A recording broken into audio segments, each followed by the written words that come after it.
भाई रामकिशन जी, श्री मनीष खेड़ला खटाना जी, सॉरी खटाना जी, और श्री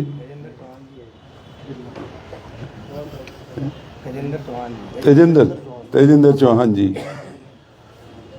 और उपस्थित सभी महानुभाव, बहुत दिनों के बाद आपके बीच में आने का मौका मिला है। जैसा कि मेरे से पूर्व सभी हमारे भाइयों ने आपके सामने आज की मीटिंग का मुद्दा रखा, मुझे बेहद अफसोस है कि बनी हुई सरकार, पिछले दिनों जो विधानसभा का चुनाव हुआ, चाहे कांग्रेस में कितनी ही गुटबाजी थी, कितनी ही नाराज़गी थी, कितनी ही कांग्रेस की गलतियां थी, लेकिन उसके बावजूद भी हरियाणा की 36 बिरादरी के लोगों ने कांग्रेस की सरकार बनाने का मन बना रखा था। लोगों ने कांग्रेस की सरकार बनाई थी, लेकिन बीजेपी ने 28 विधानसभा चुनाव क्षेत्रों को टारगेट किया और जैसा चारों तरफ से हमारे सामने जो सबूत आए हैं, 28 जीती हुई कांग्रेस की विधानसभा सीटों को तंत्र की वजह से, बेईमान अधिकारियों के दबाव की वजह से, ईवीएम का दुरुपयोग करके बनी बनाई आप लोगों की सरकार को कांग्रेस से बीजेपी के इन बेईमान लोगों ने छीनने का काम किया। और आज तक हरियाणा के लोग इस बात को मानने के लिए तैयार नहीं हैं कि हमने सरकार कांग्रेस की बनाई थी और ये बीजेपी की सरकार कहाँ से बीच में आ गई। ऐसी बदहाली बीजेपी की उन दिनों बनी हुई थी। जो उन दिनों के मुख्यमंत्री थे खट्टर साहब, देश का प्रधानमंत्री उनको मीटिंग में नहीं बुलाता था। तमाम भारतीय जनता पार्टी के लोग खुद ही एक दूसरे को आरोपित करते थे कि इन्होंने पार्टी का बेड़ा गर्क कर दिया, और जो उन्होंने लोगों को लूटने का काम किया वो सब आप लोगों को विदित है। हरियाणा के अंदर सभी 36 बिरादरियों ने, अभी भाई रामकिशन जी भी कह रहे थे, और भी कई जगह बात आती है कि हरियाणा में तो कोई कहता है कि यहाँ जाट नॉन जाट का मुद्दा था, कोई कहता है कि नेताओं की लड़ाई का मुद्दा था, लेकिन ये सारी बातें हरियाणा के मतदाताओं ने इन बातों को दरकिनार किया और सारी बातों को एक तरफ करके कांग्रेस को सत्ता सौंपने का फैसला हरियाणा की 36 बिरादरी ने किया था। उन्होंने बाकायदा तन मन धन तीनों ही चीज़ों से कांग्रेस के नेताओं का साथ दिया। कोई सपने में भी नहीं सोच सकता था कि कांग्रेस गुड़गांव के अंदर जो चुनाव लड़ रहा था, भाई वर्धन थे, भाई मोहित थे, ये हमारी बेटी पारुल थी, वहाँ से परल, हर जगह आंधी का सा माहौल बना हुआ था। लोग कहते थे कांग्रेस जीती हुई है, हमारे पलवल में, उधर रेवाड़ी में। लेकिन हमारा जो ओवर कॉन्फिडेंस था, हमारा ओवर कॉन्फिडेंस हमें लेकर के बैठ गया। हमने कल्पना भी नहीं की थी कि ये इतने कमज़ोर लोगों की भारतीय जनता पार्टी की सरकार हमारी बनाई हुई सरकार को छीन ले जाएंगे। और इन्होंने जो ईवीएम के साथ जो छेड़खानी की, पुलिस ने जितना शर्मनाक रवैया इन विधानसभा चुनावों में हरियाणा में रखा, और उन्होंने जो बेहूदगी और बदतमीजी की, हरियाणा के अधिकारियों ने जो जिस तरीके की बेहूदगी बदतमीजी की। मेरा ये 8वां चुनाव था, 5 चुनाव मैं पहले जीत चुका हूँ। मैंने ऐसी बेहूदगी और बदतमीजी कभी किसी चुनाव में नहीं देखी। तो आप लोगों को ये नहीं मानना चाहिए कि ये सरकार लोगों ने आपकी नहीं बनाई, लोगों ने सरकार आपकी बनाई है। चाहे हमारे साथ धोखा हुआ है, लेकिन हमें लोगों की उम्मीदों पर खरा उतरना है।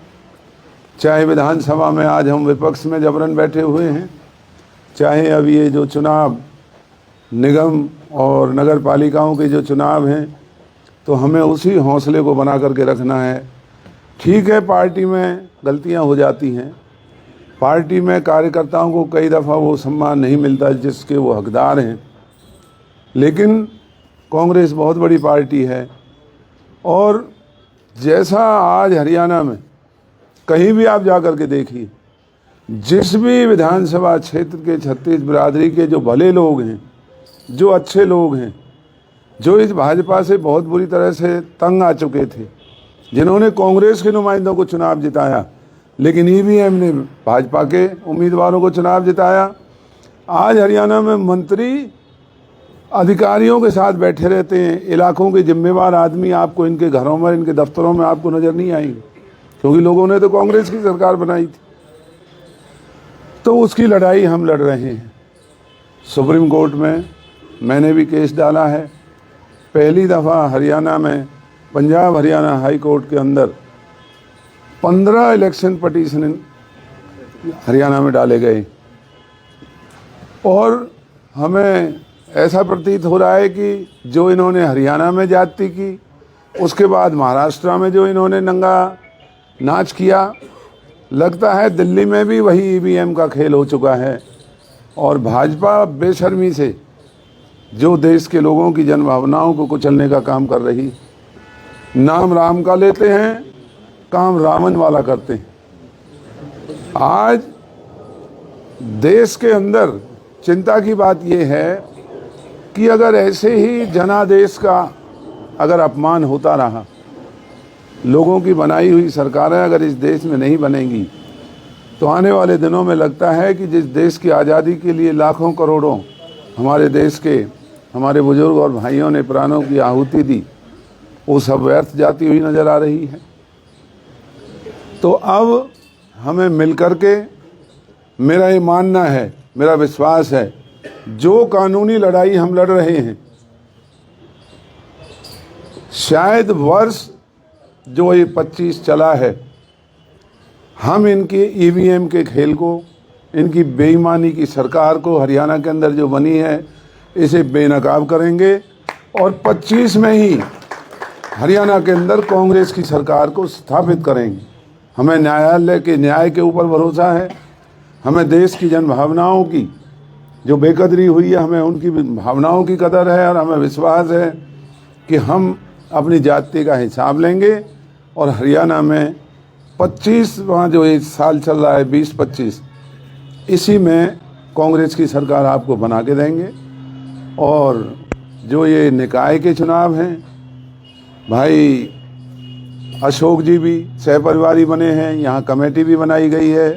भाई सूबे सिंह जी कह रहे थे कि कुछ ऐसे लोग भी हैं, ये पार्टियों में अक्सर हो जाता है। सूबे सिंह जी, आप वकील भी हैं, बहुत बड़ा दिल है, कांग्रेस के अंदर आपकी आस्था है, आदमी भाव में और कई दफ़ा कदम उठ जाते हैं, लेकिन जो हमारे परिवार के लोग हैं, अगर वो बाहर चले गए और हमारे साथ हैं, तो हमें उन सब का सम्मान करना चाहिए।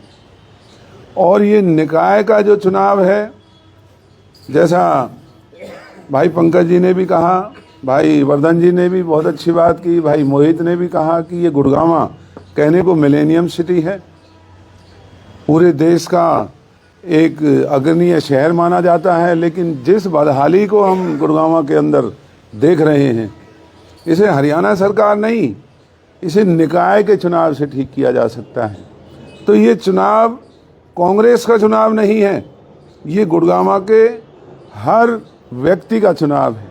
अगर हमें यहाँ निकाय के अंदर भ्रष्टाचार को समाप्त करना है, अगर हमें गंदगी के लगे हुए ढेर यहाँ से उठवाने हैं, अगर हमें लोगों को बिना रिश्वत दिए उनके जो मूलभूत उनके काम हैं उनको संपन्न करना है, तो हमें निकाय के चुनाव में सक्रिय होकर के इस चुनाव को जीतना होगा। और मेरा मन कहता है कि आज जो पार्टी, हमने पार्टी को कहा है, और आपकी इजाज़त से हम एक बात पार्टी को ज़रूर कहना चाहते हैं, बाकी उनका फैसला है, जो भी वो फैसला करेंगे, कि ये चुनाव ईवीएम से हो या ये मतपत्र से हो, क्योंकि ईवीएम की साख बीजेपी की सरकार में समाप्त हो चुकी है। लोगों को भरोसा नहीं है। आप आए दिन वीडियो और जो सोशल मीडिया के ऊपर देख रहे हैं कि किस तरीके से ईवीएम को हैक करने का काम बीजेपी करने लगी हुई है। तो बाकी फैसला पार्टी ने करना है, लेकिन हमारा उनसे ये कहना है कि एक तो फैसला ये लिया जाए कि ये फैसला, ये वोट मतपत्र से होगा या फिर वो बीजेपी की बेईमान ईवीएम की मशीनों से होगा।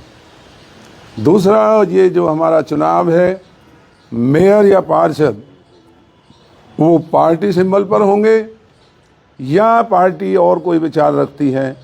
तो जो आपने बातें कही हैं, मैं और भाई अशोक और सभी साथी पार्टी को आपकी भावनाओं से अवगत कराएंगे, लेकिन जैसे ही फैसला होता है, और हम जैसे भी हैं आपके भाई हैं, आपके बीच में रहेंगे।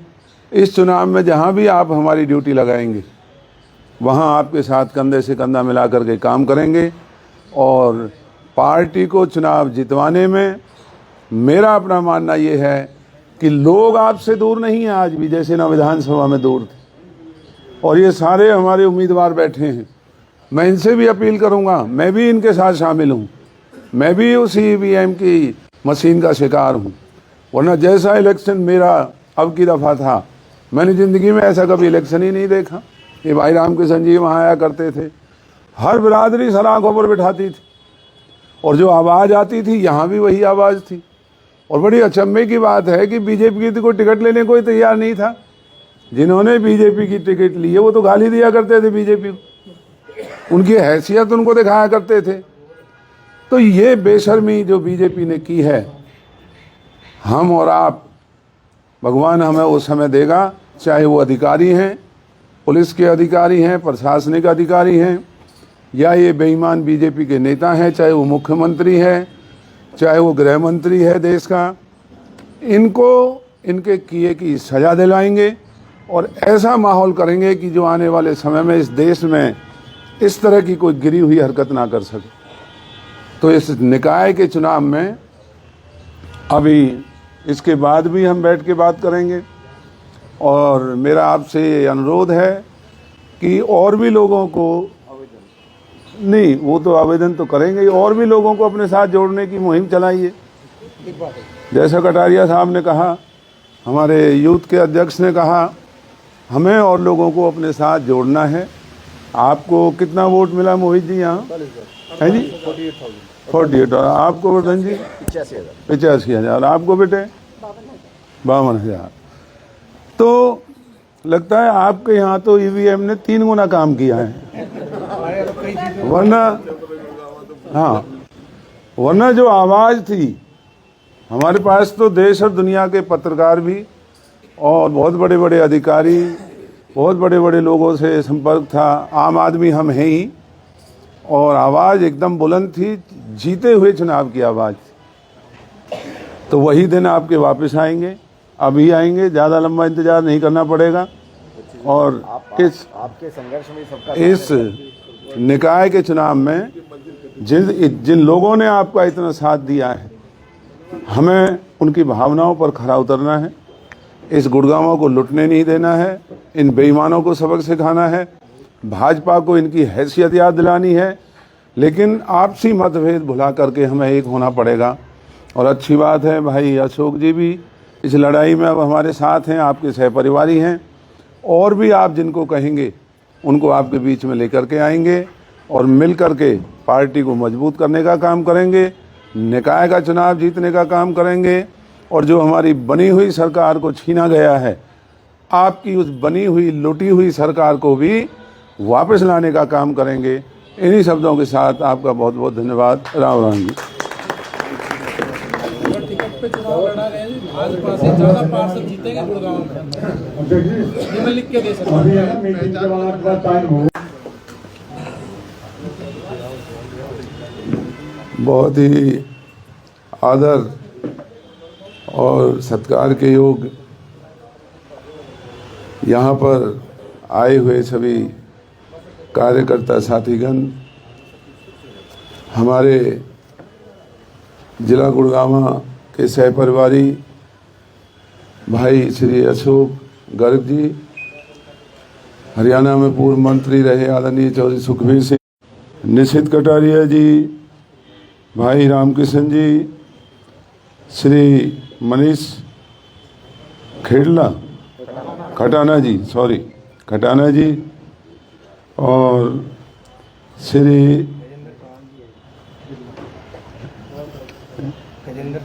तेजेंद्र चौहान जी और उपस्थित सभी महानुभाव, बहुत